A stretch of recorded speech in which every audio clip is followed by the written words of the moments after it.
Allez, dans cet exercice, donc sur l'intervalle grand I moins 5, 5, avec la fonction f de x égale à x carré plus 2x moins 3, première question, calculer la valeur moyenne de grand f. D'accord? Donc la valeur moyenne, si on applique l'expression qu'on avait en cours, c'est 1 sur la largeur de l'intervalle, donc l'intervalle qui a de moins 5 à 5, il a une largeur de 10, fois l'intégrale sur cet intervalle, donc de moins 5 à 5, de f de x dx. Très bien. Ce qui nous donne donc un dixième toujours. L'intégrale, donc c'est la valeur de la primitive 35, voilà, moins la valeur de la primitive en moins 5. C'est ce qu'on a vu dans le cours. Donc un dixième de grand f de 5 moins grand f de moins 5. Très bien. Il faut quand même s'inquiéter de connaître l'expression des primitives grand f de x. Donc on regarde notre expression. Qu'est-ce qu'on a? On a du x carré. Si j'ai du x carré dans petit f, c'est-à-dire que grand f disposait d'un terme en x cube. Comme j'ai du x cube, je sais quand je vais dériver, je vais avoir 3x carré. Donc je corrige avec un facteur 1 tiers de façon à retomber quand je vais dériver sur x carré. D'accord, je peux le faire en dessous vite fait, je vais passer. Alors, si je dérive 1 tiers de x cube, ça fait 1 tiers de 3x carré. Les 3 se simplifient, il me reste donc x carré, c'est exactement ce que je cherchais à avoir. D'accord. Ensuite, on a le terme plus 2x. Donc 2x, c'est immédiat, c'est la dérivée de x carré. Ensuite, on a moins 3, là aussi, c'est immédiat. Moins 3, c'est la dérivée de moins 3x, plus une constante petit k,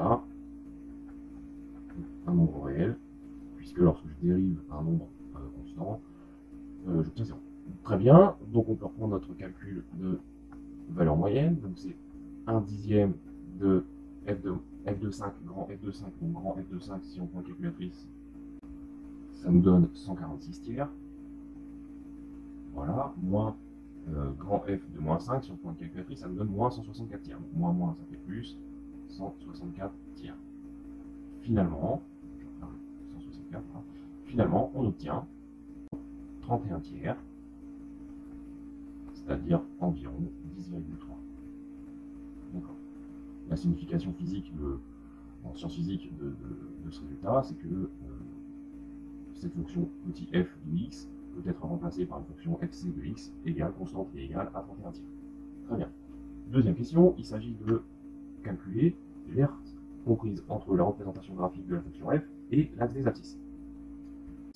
Alors pour ça, on va quand même s'intéresser à la représentation graphique, puisqu'il s'agit de calculer l'aire comprise entre la représentation graphique de la fonction f et l'axe des abscisses. C'est quand même bien d'avoir une idée, même imprécise, comme le tracé que je suis en train de réaliser, une idée de ce qu'il faut calculer. Donc si on tente à main levée, vous connaissez les talents de dessinateur à main levée, si on tente une représentation graphique de la fonction f, entre moins 5 et 5, hop, entre moins 5 et 5, on obtient à peu près, c'est peu dire, on obtient à peu près cette représentation graphique-là. On s'aperçoit qu'on a deux racines de la fonction, qu'on va très rapidement exprimer, et si on veut calculer l'aire compris entre la représentation graphique et l'axe des abscisses, on veut calculer, du coup, cette aire-là, voilà, que je suis en train de colorier gracieusement.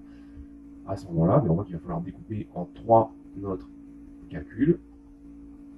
Un calcul où vous allez faire l'intégrale de f de x, un calcul où vous allez prendre le calcul intégral avec, entre guillemets, moins f de x, et puis un calcul où vous allez reprendre f de x puisqu'elle est positive. Ok, très bien, ben, allons-y gaiement. Donc l'aire comprise entre la courbe représentative de la fonction et l'axe des abscisses va se découper en 3. Vous allez avoir une première intégrale de moins 5 jusqu'à alpha 1 de f de x dx, plus l'intégrale entre alpha 1 et alpha 2 de moins f de x dx, plus l'intégrale de alpha 2 jusqu'à la fin du domaine, c'est-à-dire 5 de f de x dx, alpha 1 et alpha 2 étant les racines de f. On va s'empresser de préciser alpha 1 et alpha 2.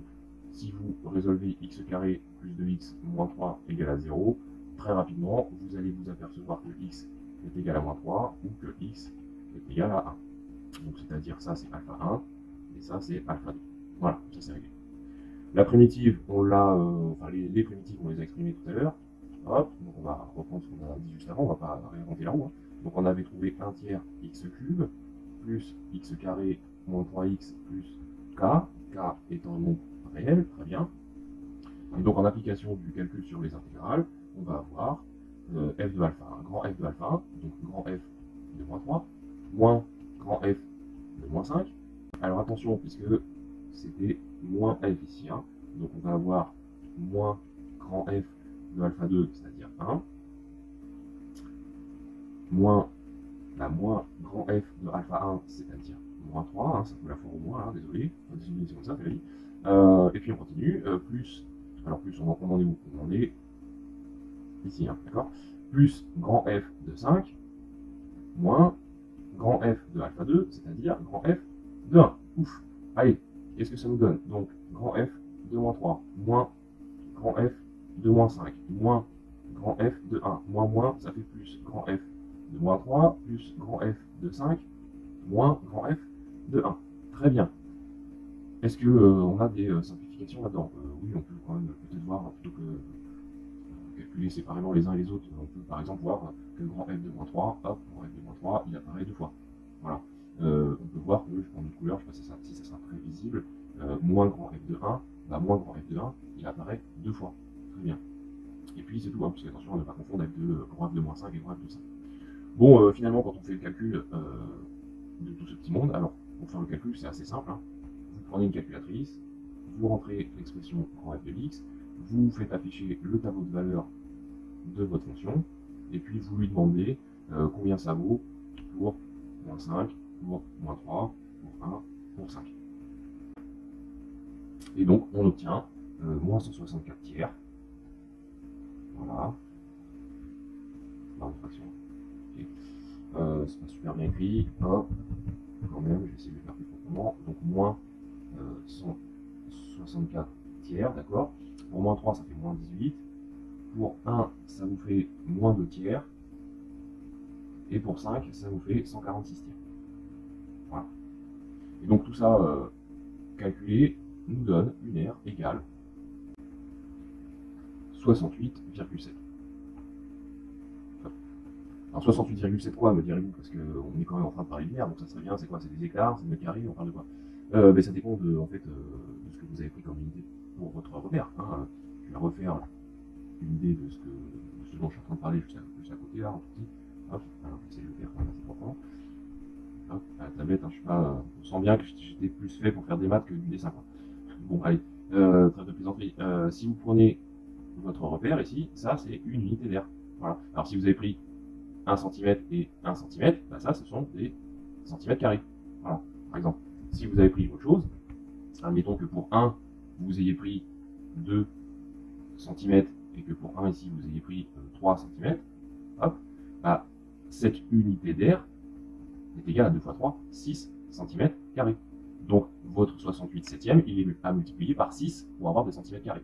Donc voilà, c'est pour ça que l'unité d'air est très importante pour pouvoir exprimer correctement le résultat à la fin du calcul. Donc là, comme on n'avait pas de précision sur l'unité d'air de notre repère, on met tout simplement 68 septième unité d'air. Et puis on laisse libre cours. Après, quand on fera la représentation graphique, si on prend 1 cm pour une unité, ben, on aura 68 septième unité d'air. Ce qui correspond, je ne sais plus si je l'avais précisé ou pas à l'oral.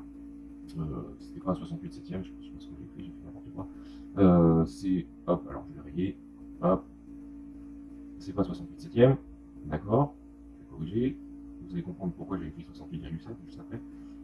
C'est 206 tiers, voilà, et 206 tiers, ça fait environ 68,7. Voilà, j'ai un peu emmêlé les pinceaux, sans faire de jeu de mots avec pinceau et dessin, mais voilà, je me suis un peu emmêlé les crayons sur la fin. Bon, voilà, on rajoute quand même une unité d'air aussi, histoire d'être propre, si on peut le dire, jusqu'au bout. Donc voilà, l'exo est terminé, et à très bientôt.